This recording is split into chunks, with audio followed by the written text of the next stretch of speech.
അഴിമതിയിലൂടെ കേരളത്തെ കട്ടുമുടിച്ച് ഇടതു സർക്കാർ ഇപ്പോൾ ക്ഷേത്രങ്ങളിലും കൈയിട്ടുവാരികയാണെന്ന് ബിജെപി സംസ്ഥാന ജനറൽ സെക്രട്ടറി എം.ടി. രമേശ്. ഇരു മുന്നണികളും മതസമുദായ താൽപര്യങ്ങൾ മുൻനിർത്തി ജനങ്ങളെ ചേരികളായി തിരിച്ച് വോട്ട് ബാങ്ക് സൃഷ്ടിക്കാൻ ശ്രമിക്കുന്നതായും രമേശ് പറഞ്ഞു. ബിജെപി പാലക്കാട് ഈസ്റ്റ് സമ്പൂർണ്ണ ജില്ലാ കമ്മിറ്റി യോഗം ഉദ്ഘാടനം ചെയ്യുകയായിരുന്നു രമേശ്. കേന്ദ്രം നൽകുന്ന പണം പോലും സംസ്ഥാനം വകമാറ്റുകയാണ്. ഇതിന്റെ എല്ലാം നഷ്ടം അനുഭവിക്കുന്നത് സാധാരണക്കാരാണെന്നും രമേശ് പറഞ്ഞു.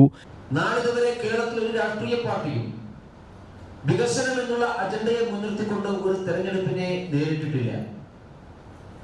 കേരളം പലപ്പോഴും ചെയ്തിട്ടുള്ളത് വളരെ സങ്കുചിതമായിട്ടുള്ള മതസാമുദായിക താല്പര്യങ്ങൾ മുൻനിർത്തിക്കൊണ്ട് ജനങ്ങളെയാകെ കമ്പാർട്ട്മെന്റുകളാക്കി തിരിച്ചുകൊണ്ട് മതത്തിന്റെയും സമുദായത്തിന്റെയും പലവിധ ചേരികളിൽ ജനങ്ങളെ മാറ്റി നിർത്തിക്കൊണ്ട് വോട്ട് ബാങ്ക് സൃഷ്ടിച്ച് ആ വോട്ട് ബാങ്കിന്റെ അടിസ്ഥാനത്തിൽ ജയിക്കുക.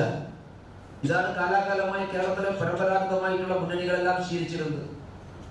ചില സന്ദർഭത്തിൽ അവർ ഹിന്ദുക്കളുടെ വക്താക്കളാകും, ചില സന്ദർഭത്തിൽ അവർ ഹിന്ദു സമൂഹത്തിലെ വ്യത്യസ്ത സമുദായങ്ങളുടെ വക്താക്കളാകും, ചിലപ്പോഴൊക്കെ ഭൂരിപക്ഷ സമയത്തും അവർ മതന്യൂനപക്ഷ സമുദായത്തിന്റെ ഭാഗമായിട്ട് മാറും.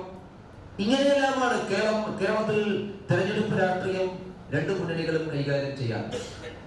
അതിനപ്പുറത്ത് ജാതികളെയും സമുദായത്തിന്റെയും ഈ സങ്കുചിതമായിട്ടുള്ള താല്പര്യങ്ങൾക്ക് അപ്പുറത്ത് കേരളത്തിലെ എല്ലാ ജനങ്ങളെയും ബാധിക്കുന്ന പൊതുവികസനം എന്നുള്ള ആശയം ഉയർത്തിപ്പിടിച്ചുകൊണ്ട് ആ വിശാലമായിട്ടുള്ള ക്യാൻവാസിന്റെ അകത്ത് എല്ലാവരെയും എല്ലാ മതജാതി സമുദായ വിഭാഗങ്ങളെയും ഒരുമിച്ച് നിർത്തി മുന്നോട്ട് കൊണ്ടുപോകണം. ഇതാണ് നാം ആഗ്രഹിക്കുന്നത്. ഈസ്റ്റ് ജില്ലാ പ്രസിഡന്റ് പ്രശാന്ത് ശിവൻ അധ്യക്ഷത വഹിച്ചു. സംസ്ഥാന treasurer E. Krishnadas, M. Sivarajan, P. Smithesh, N. Shanmughan എന്നിവർ പ്രസംഗിച്ചു.